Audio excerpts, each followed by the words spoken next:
Hola chicos, soy Marc, monitor de Artos Sports Club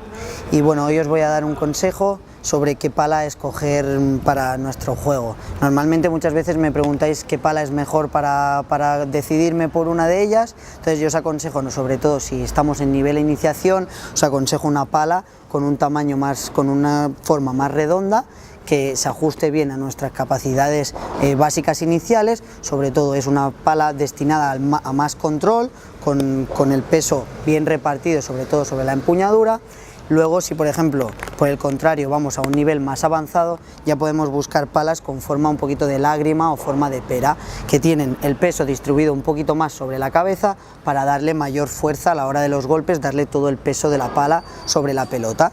Y bueno, espero que este consejo os sirva para que podáis decidiros por vuestra pala y nos vemos aquí en Artos.